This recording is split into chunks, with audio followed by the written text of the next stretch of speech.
for today's movie review, I'll be reviewing Transformers: Rise of the Beasts, the standalone sequel to 2018's Bumblebee. The movie was originally supposed to be directed by Travis Knight, who previously directed Bumblebee. However, the next few details about Travis Knight are kind of all over the place, because he ultimately left the project either because of creative differences between him and Paramount Studios, or he had no interest in making a movie to begin with. So we ultimately don't know why Travis Knight didn't return to direct the movie. But he said his goal was to return to his animation studio, Laika, as in the same studio that produced Coraline, Paranorman, Kubo and the Two Strings, among many others. Although he did acknowledge that he had a few ideas for a sequel, being replaced by Stephen Cable Jr., who up to this point only had directed 2 movies prior to this, the first one being the 2016 crime drama The Land, and his second movie being Creed 2. Now, as far as the conception of this movie is concerned, it's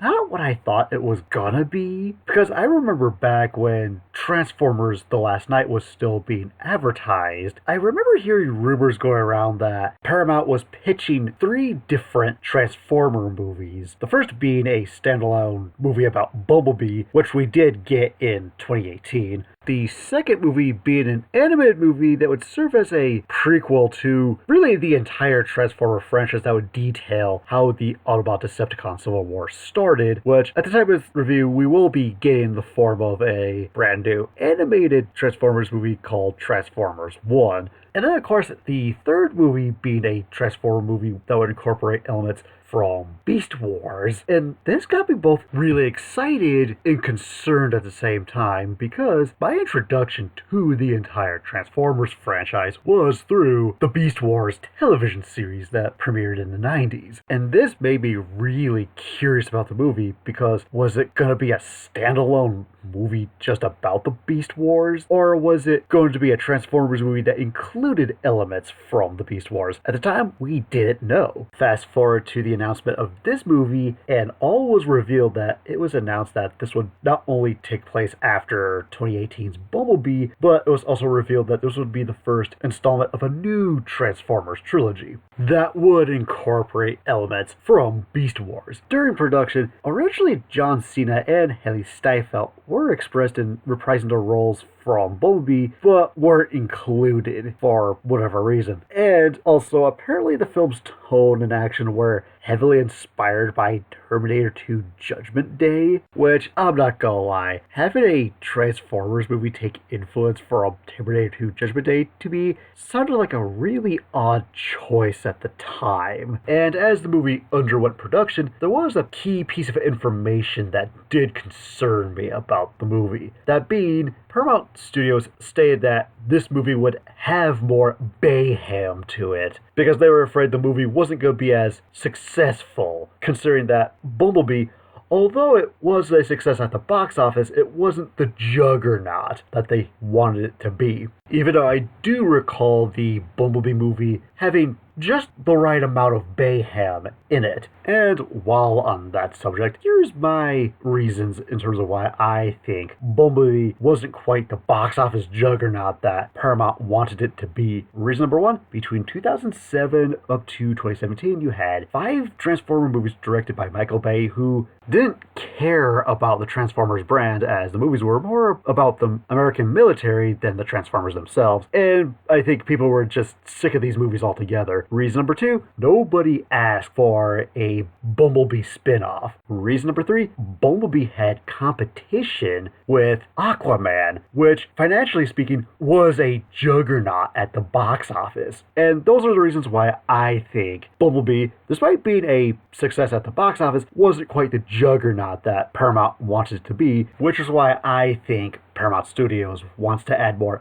bayham to this movie. Fast forward sometime later, Transformers: The Rise of the Beasts would hit theaters, becoming the lowest grossing installment of the entire franchise, but still making enough money to develop the other 2 installments of this new trilogy. Which begs the question, is Transformers: Rise of the Beasts a good way to kickstart this new trilogy of Transformer movies? As for the plot of the movie, 2 humans humans consisting of an ex-military electronics expert and an artifact researcher soon get caught up in a conflict between two different groups of Transformers. The first consisting of the heroic Autobots, who are trying to locate and protect an ancient artifact known as the Transwarp Key from a group of villainous Transformers called the Terracons, who intend to use it to bring their planet-eating master Unicron to Earth. To make matters even more complicated, a third group of Transformers soon show up in the form of the Maximals, a group of mysterious Transformers capable of transforming into Earth-based animals, who also seek the Transwarp Key, and seem to have a possible connection to the Autobots. Can the humans and Autobots trust this mysterious group of Transformers, or will the villainous Terracons obtain the Transwarp Key and bring Unicron to devour Earth? Now, in terms of what I liked about the movie, in a movie called Transformers, for once, the Transformers are treated as characters, and what I mean by that is, for a good majority of the Michael Bay movies, it was never about the Transformer characters. It was more about the human military battling the Decepticons, to such a point that the Transformer characters themselves, especially the Autobots, were just treated as background characters that barely got any screen time nor development. This movie, on the other hand, it puts them front and center, and on top of that, there's no human military involved in this whatsoever. I mean, sure, I was fine with the military in Bumblebee, but that was a completely different scenario. With this movie, on the other hand, I find it to be very refreshing to have a Transformers movie where the Transformers don't fight with the human military for once. Another aspect of the movie I liked are the Transformer designs themselves, starting with the Autobots, because my biggest gripe with most of their designs back in the 2018 Bumblebee movie were that, with the exception of Bumblebee, all of the other Autobots that showed up in that movie, for what little screen time they had, design-wise, they were literally just the G1 design with a third dimension. Nothing more, nothing less. Whereas Bumblebee, on the other hand, had a nice balance between G1 design mixed with a Michael Bay design. With most of the Transformer characters in this movie, they all fall into that realm where you could tell they take influences from the G1 design, but they also go in their own direction with it. With the exception of Wheeljack, which I'll talk about later. And as far as the Terracon designs are concerned, all of them have very distinct designs, with Nightbird's design being heavily inspired by this man-made ninja robot also called Nightbird, but they at least go in their own direction with it. And as far as the Maximal designs are concerned, when they're in their animal modes, I do like the fact that it's not just a CGI model of a regular animal. You can tell they have mechanical parts to them. With my favorite design of the Maximals being Optimus Primal, in that sense, where the filmmakers of this movie took some unused concept art of Optimus Primal that was originally supposed to appear in Transformers The Last Knight, but they decided to make some physical alterations to it, that way it's not quite a one-to-one copy of the concept art that was supposed to be used for Last Knight.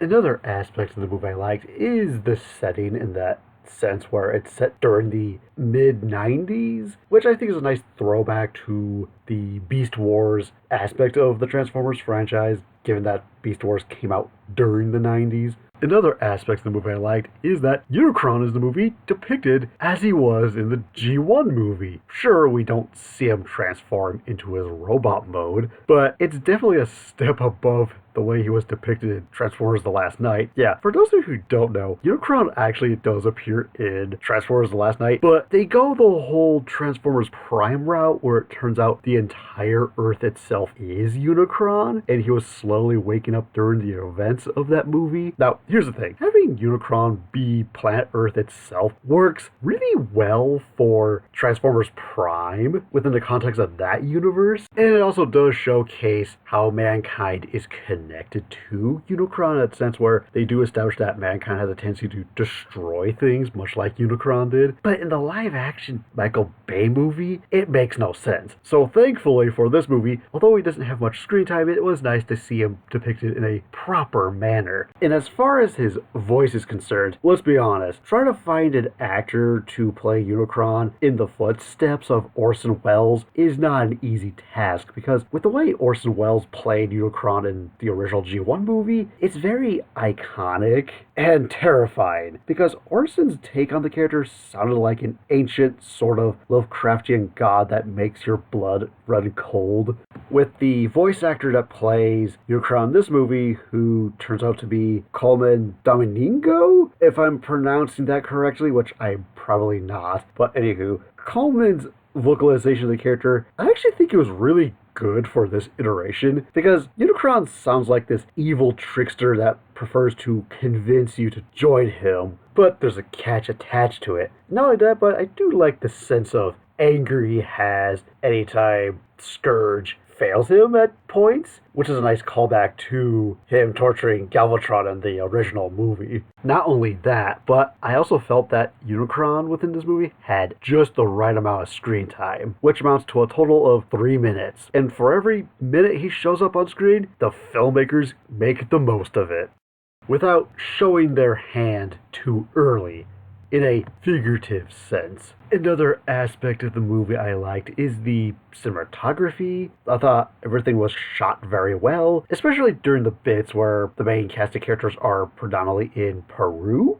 Especially when you see the Machu Picchu sanctuary. Another aspect of the movie I liked is that this movie took a lot of the problems that most people had with a lot of the Michael Bay movies and improved upon them. Because when you really look at the plot structure to this movie, it's very similar to that of a typical Bay Farmer movie where you have your main cast of characters go after some MacGuffin, but the way it plays out is very differently. Because, again, like I said earlier, this movie does remember that the Transformers themselves are characters, so they're front and center. There's no human military involved in the narrative, like I said earlier. Not only that, but it does take a lot of the Bay-isms that most people usually associate with the Michael Bay Transformers movies, such as the really crude humor, too much slow-mo, countless explosions, or having that one female character just for fan service, and the movie gets rid of all that. Sure, you might have a few explosions here and there, or some shots in slow-mo, but they're greatly reduced compared to how they would have been utilized in the Bay Farmer movies.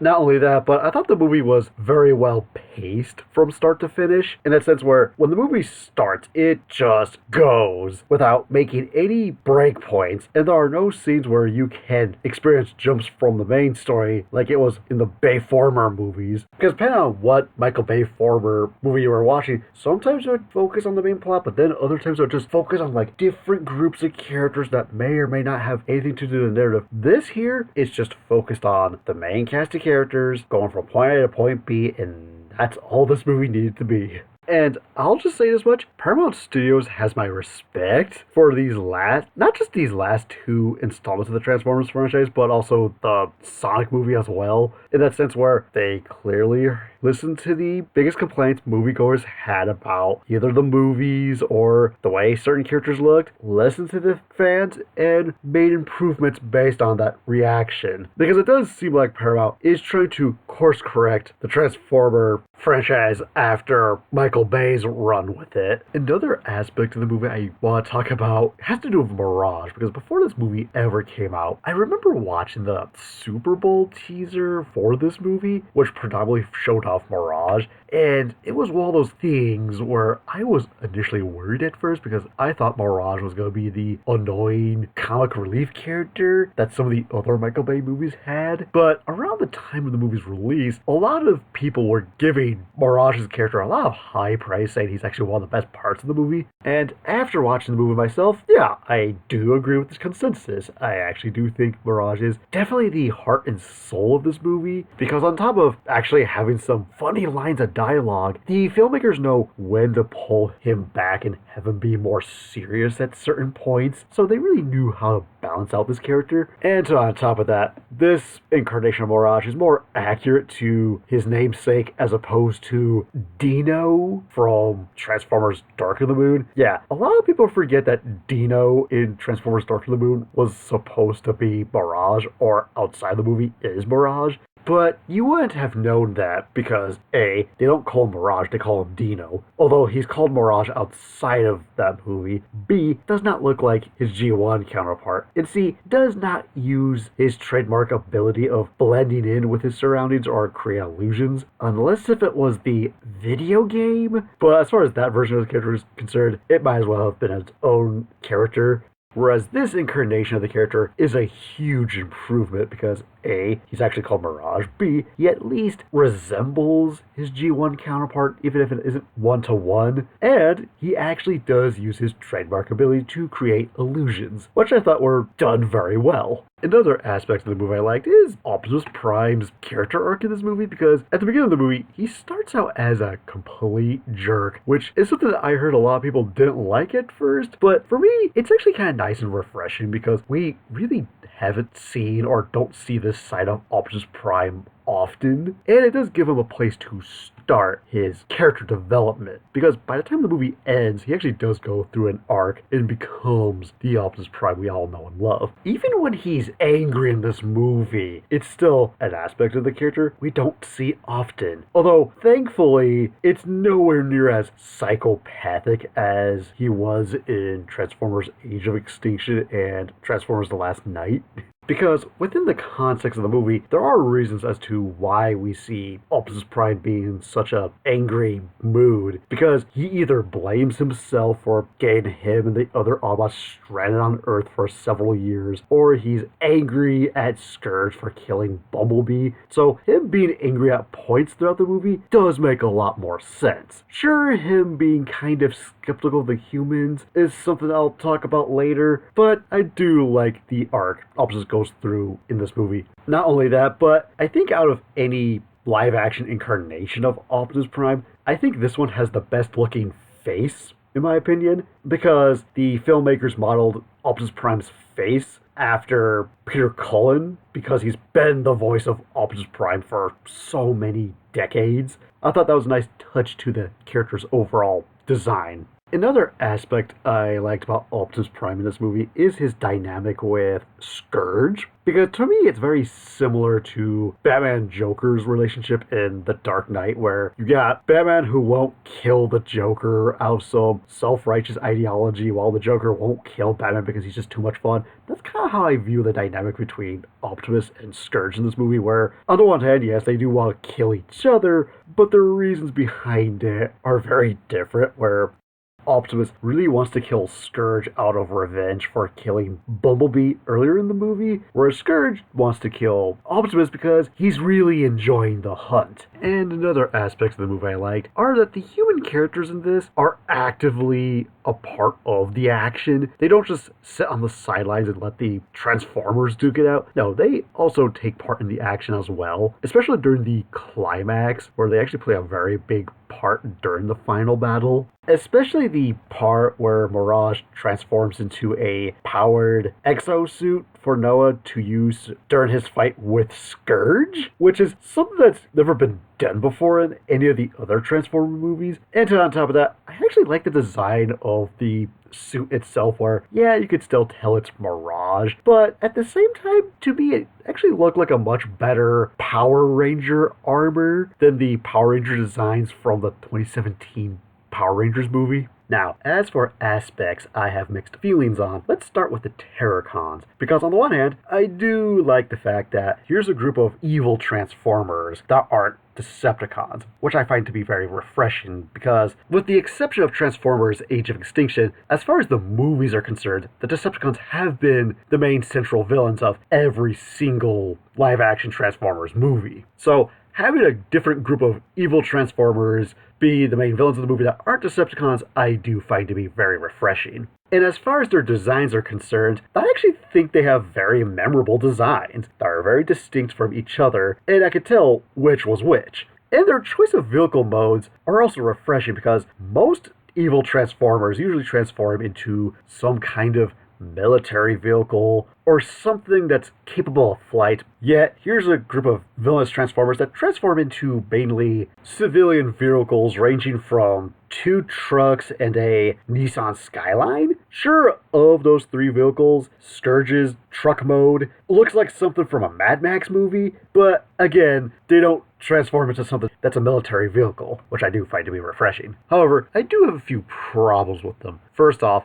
I feel that the Terracons really should have been called the Sweeps, because in the original animated Transformers movie from the 1980s, Unicron's servants were called the Sweeps. So having them be named Terracons instead of the Sweeps, to me, felt like a missed opportunity. Then again, the Terracons themselves throughout most of Transformers media have been depicted very differently, because the original incarnation were just a subgroup of Decepticons that were combiners that transformed into a larger combined Decepticon called Abominus. The second incarnation are from Transformers Prime, where they were simply zombies powered by dark energon that came from Unicron. And then, of course, you got the Terracons from this movie, which are just a group of rogue Transformers that work for Unicron.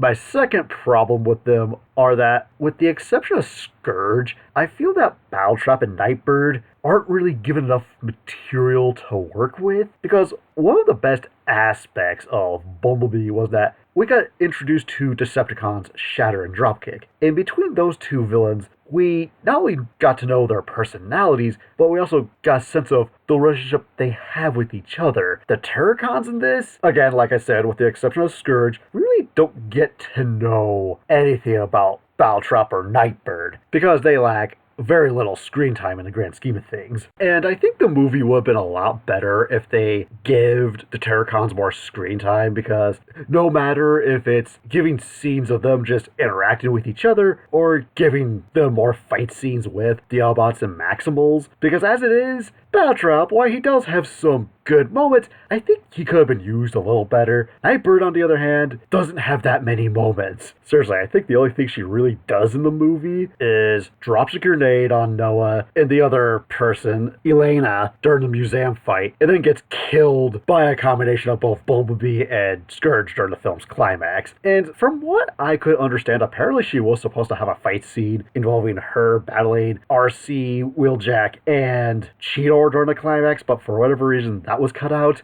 Then again, from my understanding, apparently there were just a lot of concepts and ideas that were left on the cutting room floor, which I'll expand upon in a few minutes. But anywho, another aspect of the movie I have mixed feelings on is the soundtrack, because the soundtrack this time around was done by John Nick Bontemps. I gotta be honest, I have no idea how to pronounce this composer's first or last name, so I'm just gonna simply call him JB, because that's his initials. And I'm not too familiar with this guy's discography, but the soundtrack he provided for this movie is kind of hit and miss, because there were definitely some bits of music that I thought worked very well. Mainly the music that played anytime Unicron or a Terracon showed up, but most of the time a lot of the music featured in some action scenes or non-action scenes I thought was very forgettable. But if you were to ask me what were the most memorable pieces of music from this movie, it would be literally music we heard in other Transformers movies. Because not only do we hear the Arrival to Earth and No Sacrifice, No Victory soundtracks from the 2007 Transformers movie, but we also hear a more updated, revised version of the Unicron melody from the original 1980s Transformers movie, which on the one hand is cool to hear those particular soundtracks used again for a Transformers movie. However, the problem lies in that the most memorable soundtracks for this movie are pieces of music we've heard in other Transformers movies. Say for the theme that's accompanied the Terracons, mainly when they arrive on Earth heading towards the museum, given that the soundtrack at that point sounds very eerie and sinister, almost as if it were pulled from a horror movie. Another aspect of the movie I have mixed feelings on are the fight scenes that occur throughout the movie, at least starting from the museum fight up to the final battle. And before I go any further, for frame of reference, if you checked out my review of the 2018 Bumblebee movie, you already know my thoughts and opinions on the action featured in all of the live-action Transformer movies. which basically boiled down to this. Although I'm very aware that a majority of moviegoers hate the action of Michael Bay movies because they can't tell what's going on, I'm actually one of the few people that actually can tell who's fighting what and where they are with each other, but I understand where they come from. And I think that the action in Bumblebee is by far some of the best action we've had in some Transformer movies because they're shot in a way where you do get a sense of what's really going on. And not only that, but the fights in the movie are generally close combat, meaning that when you have one character throwing a punch, you really do feel that character throwing a punch. The action in this movie, however, again, much like Bumblebee, it is shot in a way where you do get a sense of where the characters are in relation to each other during the action. However, it feels like a downgrade compared to the fights in the Bumblebee because, again, a lot of fights in the Bumblebee movie were mainly close-range combat with very little firefights. Whereas the action in this movie, although there are some points in time where you do see some characters displaying melee combat, it is mostly firefights, which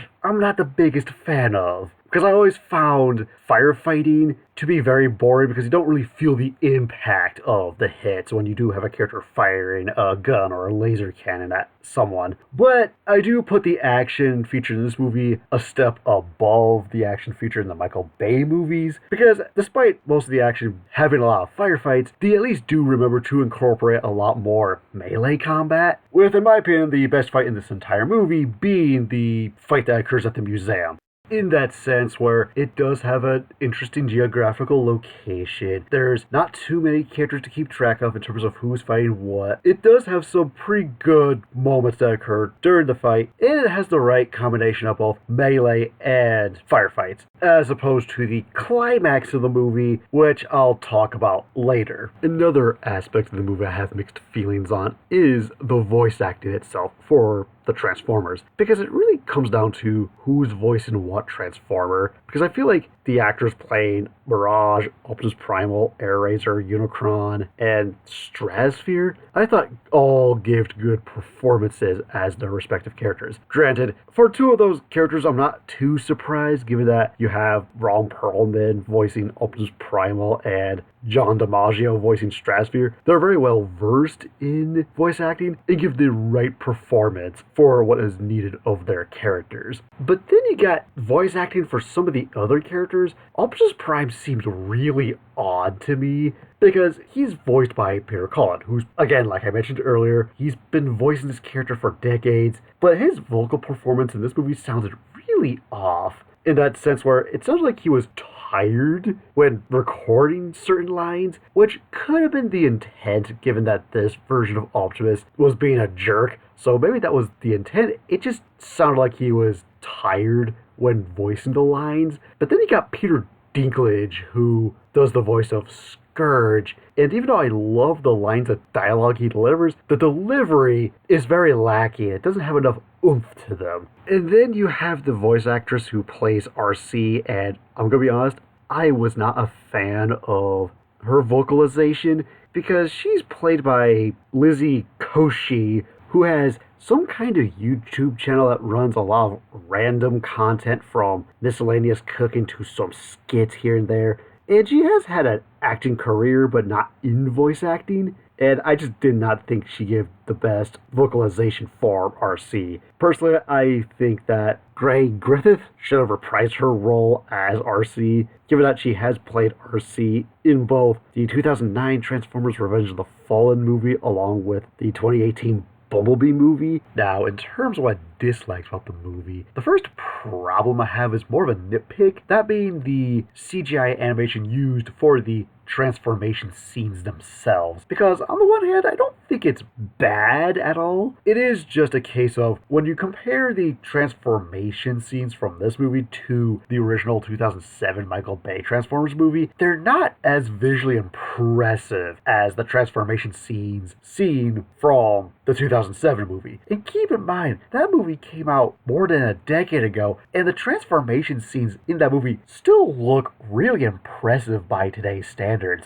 And when you compare those transformation scenes to the transformation scenes featured in this movie, they look fine, but they just don't look as impressive as the transformation scenes that we see in the 2007 movie, which is really sad considering that this movie came out in 2023. You would think with the advancements in technology, especially in CGI, you would think the transformation scenes would look, in theory, better than they did back in 2007, but that's just not the case here. Another problem I have with this movie is what they did to Bumblebee. Because between this and the 2018 Bumblebee movie, these newer Transformers movies seem to make this new tradition of killing off Bumblebee. But whereas in 2018's Bumblebee, Bumblebee only died for 2 minutes and then he was revived. But for this movie, he gets killed off in the first third. It doesn't come back until literally the final 15 minutes of the movie. So he's gone for a good chunk of the movie. Which on the one hand, yes, it does allow screen time for other characters. But I just felt his death was very unnecessary because he already died once in his own solo movie. So having him get killed off here again just felt really redundant. Especially watching both Bumblebee and this movie back to back. Another problem that I have with the movie is that for a movie called Transformers: Rise of the Beasts, and having the movie being advertised as taking a lot of heavy inspiration from the Beast Wars mythology of the Transformers franchise, the Maximals themselves don't really get that much screen time. To a point that I think it would have been better if either A, create an entirely separate movie just focused on the Beast War characters and just have it focus on the Maximals fighting the Predacons that eventually leads into a crossover with the Autobots and Decepticons, or save this group of characters for the next movie. It just didn't feel like any aspect of the Beast Wars mythology was given its due here. With the exception of Optimus Primal and Airazor,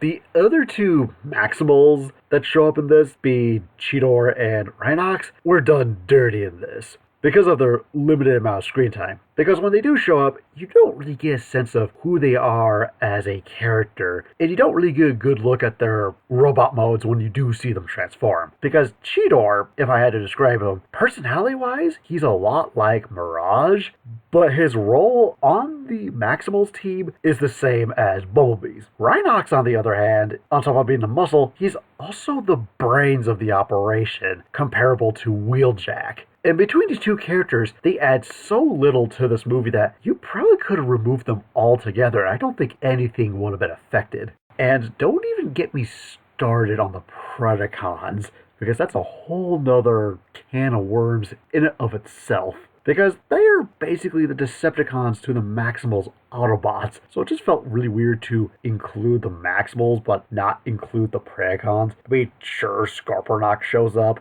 but even then, he's nothing more than cannon fodder for both Unicron and Terracons, which is also sad because this is the second movie incarnation of Scorponok to be reduced to cannon fodder. Because Scorponok in the Beast Wars canon is his own character. Because Scorponok to the Beast Wars Megatron is what Starscream is to the Decepticon Megatron. However, unlike Starscream, Scorponok, although he's not the smartest, he is at least very loyal to his master. Another problem that I have with the movie is the final battle itself, for a multitude of reasons. Reason number one, the geographical location is not that interesting to look at, because it's nothing but a barren wasteland with this huge tower structure that looks like it was ripped straight out of Lord of the Rings, because it looks a lot like Mordor. So it doesn't really give our characters much terrain to interact with. Second, the opposing forces that fight against the Autobots and Maximals is just nameless cannon fodder characters. And I am so sick and tired of having these Transformer movies featuring the main cast of Transformers battling against no-name cannon fodder. It visually does not look interesting. The cannon fodder in question goes down fairly easily, and there's no real relation or stakes with the cannon fodder whatsoever. Sure, we see Scourge sending out Nightbird and Battletrap to confront the Autobots and Maximals with their cannon fodder army, but even then, we really don't get to see them that much during the final battle. I think they show up for a couple seconds and then they just disappear for a while before they get killed off.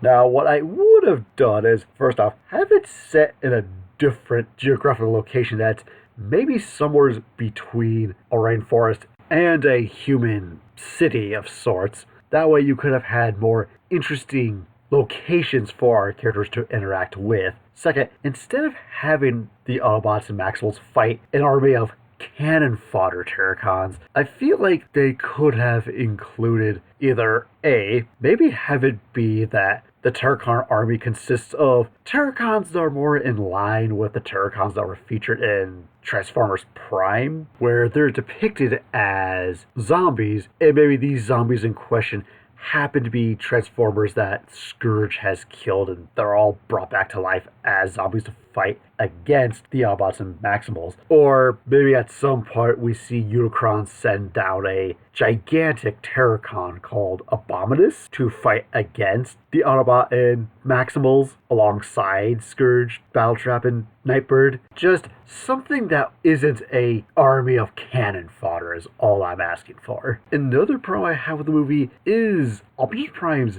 hatred of humans in this. Now, like I stated earlier, I have no problem with Optimus Prime in this movie being a complete jerk, because at least there is an explanation behind why he's a jerk throughout a good chunk of the movie, and at least it does allow him to grow as a character here, whereas his hatred of humans, it's never expanded upon, or it would have been expanded upon if one key scene wasn't deleted. Yeah, apparently behind the scenes there was a lot of concepts and ideas that were introduced but were later scrapped. One such example being this alternate opening where it would have featured Optimus Prime battling a bus-themed Decepticon named Transit. And within the context of the scene, it would have established A, what the Decepticons were doing during the events of this movie. B, we actually learn as to why Optimus hates the humans so much. And not only that, but it also showed us a really good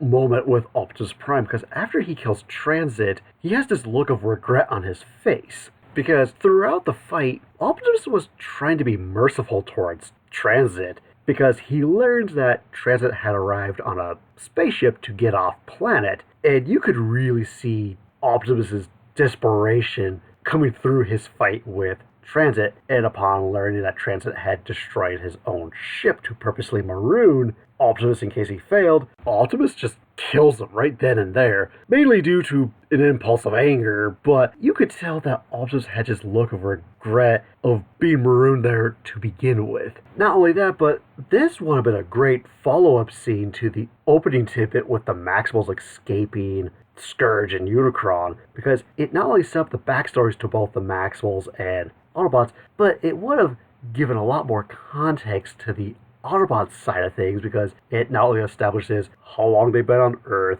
how Optimus is feeling about the situation, and we also get at least some mention of both the Decepticon and the Cybertron War. And upon learning what other concepts and scenes were deleted from this movie, Optimus fighting Transit was just the tip of the iceberg. And I mean, characters that are either cut out of the movie, more deleted scenes, an alternate ending, a romantic relationship between RC and Wheeljack, to even Scourge's backstory, which would have made him a bit more tragic, because as he is in the movie, he's very evil to be evil, which I think is fine, but the backstory from how I heard it, apparently he reluctantly became a servant to Unicron. And there's a bit of a sense of regret to his actions, but at least we understand why he's evil in that sense. I could keep going, but I think you get the general idea. Another aspect of the movie I disliked is Wheeljack's overall design, because by itself, I actually think it is a good character design, just not for Wheeljack.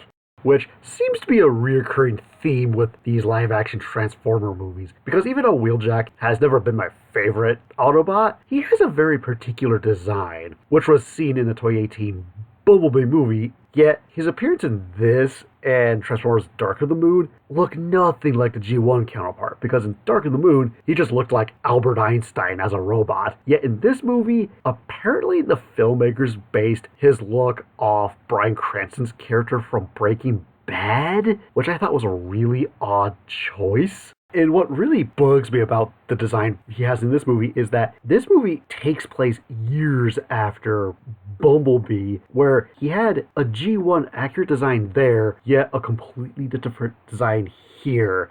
And there's no explanation in terms of why his robot mode looks like the way it does in this movie as opposed to how it looked in Bumblebee. And not only that, but his character doesn't really contribute too much to the movie. Honestly, I think you could have gotten rid of him, and I don't think anything would have changed. And for the final problem that I have with the movie is the ending. Because there's a point where we have both Optimus Prime and Noah giving voiceover narration that on pen and paper seems like a good way to end the movie, because it seems like a good epilogue for both the Transformer characters and the human characters. And there's quite literally a point where we see Noah hugging his brother and mother, and at that point I sat there thinking, okay, this would be a perfect way to end the movie, but then the movie just keeps going. And then we get that entire scene where we see him talking to that dude, which leads into it being revealed that he works for not Sector 7, but G.I. Joe. To me, it just felt like it ruined the ending narration dialogue, because that whole end bit with the G.I. Joe recruiter felt like it was originally supposed to be a mid-credit scene, but for some reason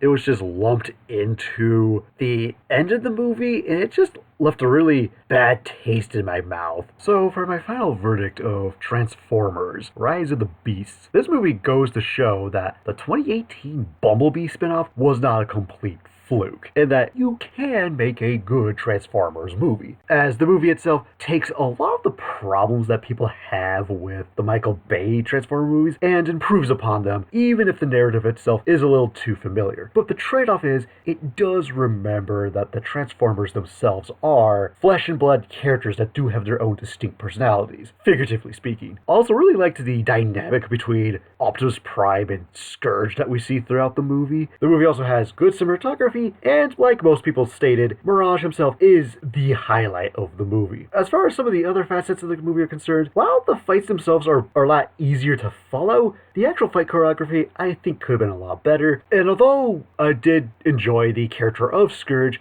I do think him, along with the other two Terracons, could have had better characterization. And even though the movie is called Rise of the Beasts, I do think the Maximals were underutilized to a point that I think they personally should have had their own movie. Although I do think the movie falls apart during its climax. So overall, Transformers: Rise of the Beasts is a Michael Bay Transformers movie without the Bay-isms. And before I give my final rating, what did everyone else have to say about Transformers: Rise of the Beasts?